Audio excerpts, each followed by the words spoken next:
Dora and the Lost City of Gold is the first live-action movie starring Dora the Explorer. If history has taught us anything, it's that live-action remakes of childhood cartoons are always a surefire hit. But let's see what the reviewers have to say about this film.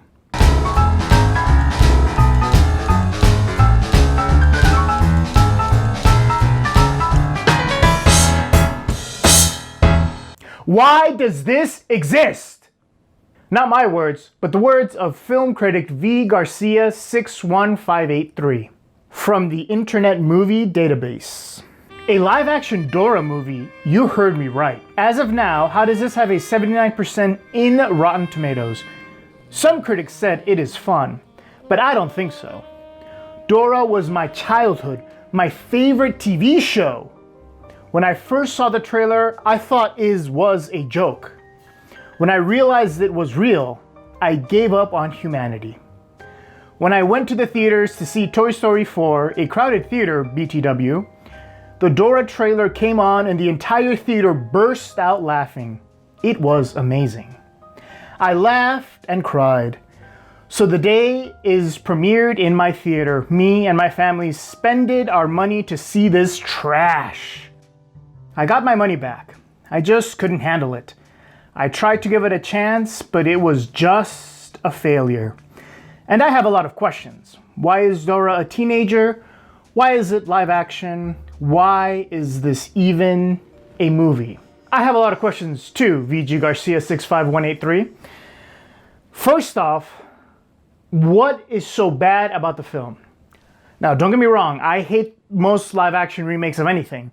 But you haven't told me why this is so bad. Apparently it's just trash. I don't know if the acting's bad, if the writing's bad, cinematography's bad. Granted, I don't really know much of the Dora the Explorer mythos. I never really watched the show. So 61583 doesn't let us know anything about the plot, doesn't let us know anything about the film itself, just that we're trash, and that's too little to go by, right? I was excited by the title. Why does this exist? I thought it was gonna be some kind of like existential journey into Dora, movies as a whole, and then me and my existence. But no, I got cheated. Not only that, if the movie was a joke and you saw the trailer and everyone laughed, why did you go see it with your family? I mean, I'm glad you got your money back. I don't know how you did that, typically theaters. I went to go see Once Upon a Time in Hollywood. The film at 35 millimeters, it like broke down twice in the entire film. Didn't get my money back, and you somehow got Dora the Explorer money back. That just makes me angry. Passionate review, very, very passionate. You can tell this person, as they said, grew up with Dora. They've explored Dora throughout their childhood. But they hated this film. But I don't know why they hated this film, so I'm just very confused. And it's a 1-star review, 1 out of 10. So I hope there'd be a little bit more meat in there. So this review automatically goes into the bad pile. Miss Klaus, I'm ready to see you. An epidemic threatens Ingleside Hospital. Doctor, these past few days I've had a lot of yeast down there. Passions will rise. I really hope that's your stethoscope poking into me. The truth will be revealed. Legally, I can't step foot in my office for the next few months. Tonight on Dr. Santiago. So to let you know, I haven't seen this movie. The goal here is to see if the reviewers can convince me to go see this movie or if they can convince me to not see this movie. That's the whole point of this series. Like I said, I never really watched the Dora the Explorer show. That was well beyond my time. You know, back in my day, we had cartoons like Steamboat Willie and things like that. But I have heard of her. And I think she teaches little kids Spanish or something like that, and then takes them off into some ruins and gets them killed or something. I think it's like a remake of Indiana Jones or something, if I'm not mistaken. So it's a good premise, I think. It is weird that I think the actress that's playing Dora is like 18. I don't know how old she's supposed to be in the film itself.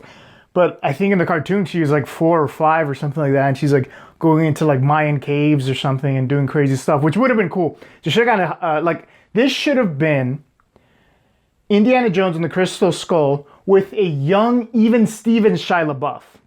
And I think that's what everyone was expecting. And I think that's what this first reviewer, was expecting too. If you're gonna go live action, have a little kid, throw them in over some spikes and something like that and film them and see what happens, right? I mean, there's tons of kids, so you know, you can just keep this process going. And then you'd have a great film. But it seems like, at least to some of the hardcore fans, this movie is not living up to the potential. It's not living up to the Dora the Explorer brand and name. But right under that, we have a review from Hisham 2200. It was way better than I expected. All lowercase. If you have watched the old cartoon and it was part of your childhood, then you will like this movie. It was pretty fun and the acting was on point, in my opinion. And I'd love to see a sequel for this movie. Very brief review, especially for a 10 out of 10. So we went from a 1 out of 10 to a 10 out of 10. Very brief. Even though it was brief, what does it teach us? It tells us acting is on point. Definitely wants a sequel. Still not a lot, but more than that 1 out of 10 review. So at least, according to this guy, they both referenced that they're fans of the childhood show. But this one actually made reference to the film itself. Actually gave me a little bit something more concrete. That the acting is on point. So at the very least, I'm going to buy this ticket. The acting is going to be good. I'm going to believe Dora's really exploring the lost city of gold. So now we're in a weird position because we have one review that's 1 out of 10, and then we have one review that's 10 out of 10. Both don't really tell us much. This 10 out of 10 tells us that the acting's on point. So we need something very close to the middle to see if we can really get a feel for this film. And that's where Red Forest Plot-Fi comes in. It was boring. I didn't watch the whole movie because it feels like a kid's movie to me. I didn't mean it's that bad, but you know, it's made for kids. 6 out of 10. No one's really telling me anything, but they are giving these number values. So 6 out of 10, it's a little bit above average. And all I got from it is that it's a kid's film, which I already figured it was a kid's film. Maybe people might confuse it for an adult film. I don't know. But I assumed it was a kid's film because it's Dora the Explorer. It just says she's in some gold city or something like that. So again, this didn't really tell me anything. So I don't know if I should see this movie or not. All I know it's trash, it's a kid's movie, and the acting is on point. That sounds like a great film to me. That seems like something I would want to see this Friday. So as always, IMDb was useless, especially since they cut their forums. I will never forgive them for it. The forums were a godsend. So we have to go to a different review. Next, we're going to look at a review from the AV Club. Dora the Explorer grows up in the sort of weird, sometimes funny, lost city of gold by Jesse Hasinger. I like the way the AV Club has set up their page. You have the rating system on the left-hand side. So even before you start reading the review, you can tell this is going to be a B-. Again, I wish it was a 5-point scale. Dora is perfectly comfortable exploring the jungles of South America, but when her parents embark on a search for a lost Incan city, she's not invited on the dangerous fun. Instead, they send her to Southern California, where she can stay safe, reconnect with her cousins and childhood best friend Diego, and attend public high school for the first time. Now I get why fans are mad. So this seems to be some kind of teen coming of age film. That sucks, dude. If I had grown up with this show, I think I'd be kind of mad too. It's about her going to high school in California, which I guess would have been cool if it wasn't this day and age. Well, I guess Gen Z is pretty cool. Before long, Dora, Diego, Sammy, and Randy are snatched by mercenaries in pursuit of Dora's parents and the hidden golden city. But it seems like the movie eventually does pick up, and I like the fact that they're captured by mercenaries. I assume there's some violent confrontation here, so that's good. There's going to be plenty of action, which is what I want to see in an adventure film like this. I wonder if anyone gets murdered, most likely the mercenaries. It sounds promising. It would be weird, though, if I were to watch Dora and the Lost City of Gold, by myself in a theater or, in my basement here alone. This review, I think, overall goes in the good pile. Good overview, lets us know what to expect. Lets us know a little bit about the acting, the plot, without giving anything away. It said it was a B-, and the review actually sounded like the movie's a B-, right? So it goes in the good pile. Now, a B-, that's not something that would make me want to go see a film, right? That's something if there's literally nothing to do, or if it's streaming somewhere, maybe I'll watch it. But so it seems like the consensus is not to see it, because so far there's only been one glowing review.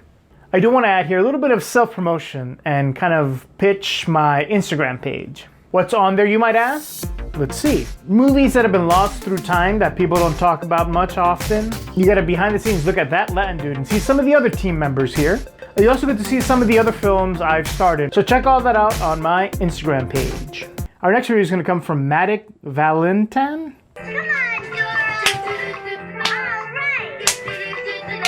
We saw the movie, yes, it felt like a nightmare before we went into seeing this movie. I had no desire to see it. What an intro. So first we get some music, some dancing. Apparently that's the Dora theme. I was like, whoa. And then they get into their background. They let me know their bias. And that's huge for me. I've always said, let me know your bias. Everyone has a bias. You can't do an unbiased review. So they let us know they didn't want to see this film. They were dreading going to see this film.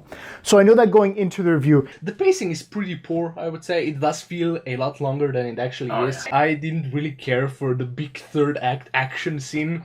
It was like the lamest thing of the entire movie. Overall, I think that the message is, I mean, it's clear. It's very standard, but I mean, it's pretty, but it's nice, like be yourself and everything. Yeah, the thing that saved the movie for me was just the color. So they give a good rundown of the actors, their performances. They mentioned the action, which is what we all expected. There's a huge action sequence in the third act. It kind of fizzles out. So it's good to know that, right? Like, if you're kind of going in there for the action, not only do you have to sit through, like, I guess the first half where they're like in high school and there's no action there at all till the mercenaries show up. Then the final act, I guess there's not a big payoff there. So this is actually a pretty good review. They're giving me enough substance in there to know what I'm getting myself into if I go see the movie. Also, please visit our second channel called Studio V Productions, where we have our own movies, like a full feature-length movie called Lethal Point and a short movie called The Contract. So overall, a really good review. I love that they went into detail with the movie itself. They gave us a little bit of background on the characters. They let us know where they stood before they went to go see the film. And I love how they have Chris Pratt holding a gun to Tom Cruise in the background. So what have we learned? Number one, IMDb is garbage ever since they've lost their forums. Number two, AV Club had a pretty good review, so we can trust that. Lets us know right off the bat who the movie is, who stars in the movie, and good, thorough background detail. Number three, let's watch some of that movie clip from the last review. Let's go!